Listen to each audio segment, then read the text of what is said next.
नमस्कार, आप देख रहे हैं अपना बिहार। मैं हूं आपके साथ विभा उपाध्याय और बुलेटिन की शुरुआत इस वक्त बड़ी खबर के साथ। सियासत से जुड़ी हुई इस वक्त की ये बड़ी खबर, जिसमें पशुपति कुमार पारस का बड़ा फैसला सामने है, जिसमें आरएलजेपी का केंद्रीय संसदीय बोर्ड इसे भंग किया गया है। संसदीय बोर्ड को तत्काल प्रभाव से भंग कर दिया गया।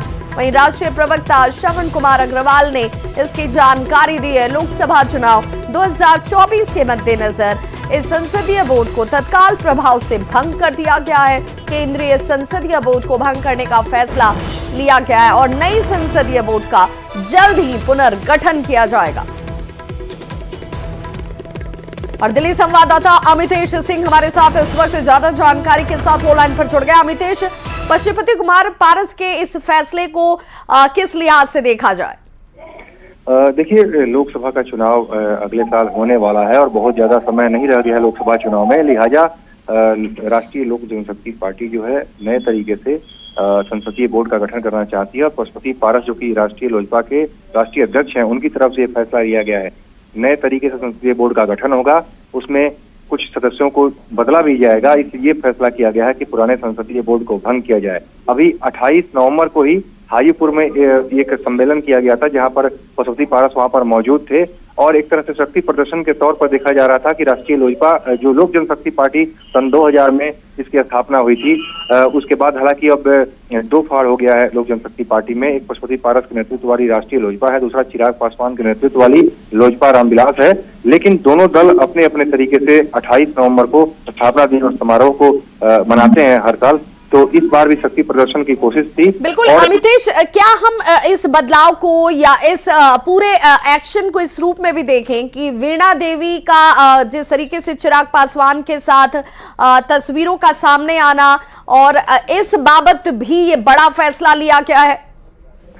या बिल्कुल, इस बाबत भी इसको देखा जाना चाहिए और पशुपति पारस का फैसला इसी संदर्भ में है कि जो पुराने लोग हैं, बहुत सारे लोग हैं जो कि उनको बदलना है, तो नए तरीके से संसदीय बोर्ड का गठन होगा जो कि 2024 के लोकसभा चुनाव के मद्देनजर उसको ध्यान में रखते हुए लिया जाएगा और जो पुराने कुछ मेंबर हैं उनको बदला जाएगा। इसलिए पुराने संसदीय बोर्ड को भंग कर दिया गया है। जी, बहुत बहुत शुक्रिया अमितेश इस जानकारी के लिए। तो देखिए, बड़ा फैसला लोकसभा चुनाव के मद्देनजर यानी 2024 के मद्देनजर इसे भंग किया गया है। लेकिन इस नई संसदीय बोर्ड का जल्द पुनर्गठन होगा, तो क्या नए चेहरे इसमें जब शामिल होंगे तो वो नए चेहरे कौन? क्या पुराने लोगों को लेकर जो संशय वाली स्थिति थी पशुपति कुमार पारस के मन में, वो भी इसके पीछे की एक बड़ी वजह रही क्या? ये तमाम चीजें इस वक्त हालांकि कयासों के तौर पर देखे जा रहे हैं।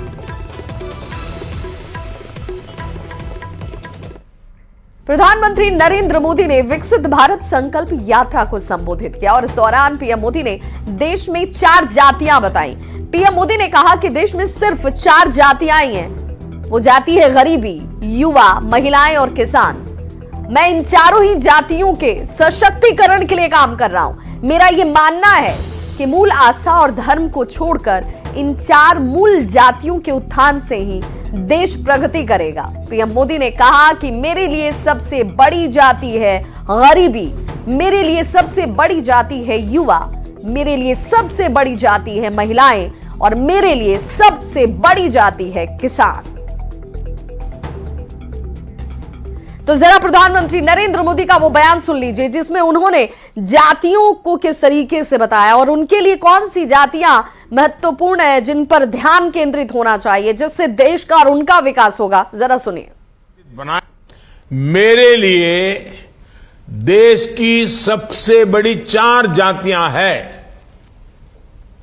मेरे लिए सबसे बड़ी जाति है गरीब, मेरे लिए सबसे बड़ी जाति है युवा, मेरे लिए सबसे बड़ी जाति है महिलाएं, मेरे लिए सबसे बड़ी जाति है किसान। इन 4 जातियों का उत्थान ही अगर भारत को विकसित बनाएगा और अगर 4 का हो जाएगा ना, इसका मतलब सबका हो जाएगा। तो देश में जातिवाद के खिलाफ पीएम मोदी ने एक बड़ा बयान दे दिया है। प्रधानमंत्री ने कहा कि देश में सिर्फ 4 ही जातियां हैं, गरीब, युवा, महिलाएं और किसान। पीएम मोदी के इस बयान पर अब राजनीति जो है वो राजनीति भी गर्म हो चुकी है। बीजेपी विरोधी नेताओं ने पीएम के बयान पर पलटवार किया तो बीजेपी के समर्थक नेताओं ने पीएम मोदी के बयान का समर्थन किया है। देखिए, प्रधानमंत्री जी का यह बयान देश के लिए बड़ा खतरा है। जैसे ही वो गरीब मजदूर किसानों का नाम लेते हैं, देश की कोई सार्वजनिक संपत्ति अपने किसी मित्र के हाथों बेच देते हैं। बैंक बेच देने वाला, रेल बेच देने वाला, देश को लूट कर भागे लोगों को विदेशों में सेटल करने वाला किस मुंह से गरीब किसान मजदूरों का नाम लेता है भाई? उनकी तो प्राथमिकता ही उनके वो मित्र हैं जो इस देश को लूट के विदेशों में बस गए और जो अभी भी इस देश में रह के देश को